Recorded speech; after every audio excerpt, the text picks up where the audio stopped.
రాష్ట్ర విభజన జరిగినప్పటికీ 1,53,346 కోట్లు ఉన్నింది. అది 4,12,288 కోట్లు అయింది టీడీపీ ప్రభుత్వం దిగిపోయేటప్పటికి. అది ఈరోజు 6,38,217 కోట్లు ఉంది 4 సంవత్సరాలు వైసీపీ ప్రభుత్వంలో. అంటే అర్థమేమి, 5 సంవత్సరాల టీడీపీ ప్రభుత్వంలో వార్షిక వృద్ధి రేటు సంవత్సరం మీద సంవత్సరం అప్పు 21.8 అంటే ఇంచుమించు 22% పెరిగింది. ఈ ప్రభుత్వం వచ్చిన తర్వాత కేవలం 12% పెరిగింది. పాత ప్రభుత్వం 22% సంవత్సరం మీద సంవత్సరం పెరిగితే ఈ ప్రభుత్వం 12% మాత్రమే పెరిగింది. ఏది కోవిడ్ పెట్టుకొని. ఎంత అన్యాయంగా చూడండి చెప్తుండేది అసలు. మరి ఇంకేమంటారంటే మీరు చెప్పకుండా ఇది చేస్తున్నారు కార్పొరేషన్ల పేరు మీద. ఎట్లా చేస్తారండి? పబ్లిక్ సెక్టర్ అండర్టేకింగ్స్, వాళ్ళకు అకౌంట్స్, బుక్స్, సబ్మిషన్స్ ఇవన్నీ ఉంటాయి. ఏది కూడా లెజిస్లేచర్ ఏం చేస్తామంటే మేము ఎంత అప్పు ఏం చేసినారు ప్రభుత్వం అని చెప్పేసి ఫార్మ్ D4లో బడ్జెట్ డాక్యుమెంట్లో ఫార్మ్ D4లో ప్రజెంట్ చేస్తాం ప్రతి సంవత్సరం. చూసుకోవచ్చు ఎవరైనా కానీ పబ్లిక్ డాక్యుమెంట్ ఫార్మ్ D4.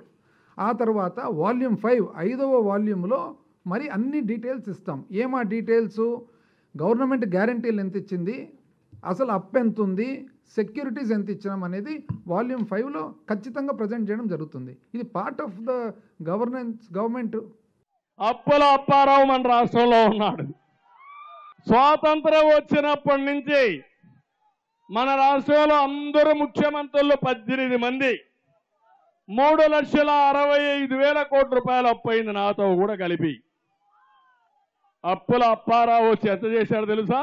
10 లక్షల కోట్లు. అవునా కాదా? ఎవరు కట్టాలి?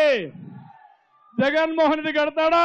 మీరే కట్టాలా. కట్టకపోతే శ్రీలంక మారిగా తయారవుతుంది. తమ్ముళ్ళు ప్రతి ఒక్కరి పైన ఎంత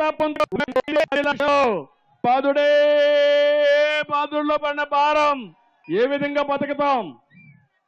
ఎప్పుడైనా సరే ఒక మంచి ప్రభుత్వం అంటే ఖర్చులు తగ్గించి ఆదాయాన్ని పెంచేది ఒక మంచి ప్రభుత్వం. అవునా కాదా తమ్ముళ్ళు?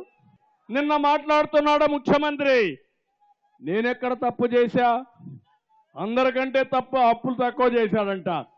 ముఖ్యమంత్రి విశాఖపట్నంలో కలెక్టర్ ఆఫీసును తాకట్టు పెట్టావు, రైతు బజారును తాకట్టు పెట్టావు, తహసీల్దార్ ఆఫీసును తాకట్టు పెట్టావు.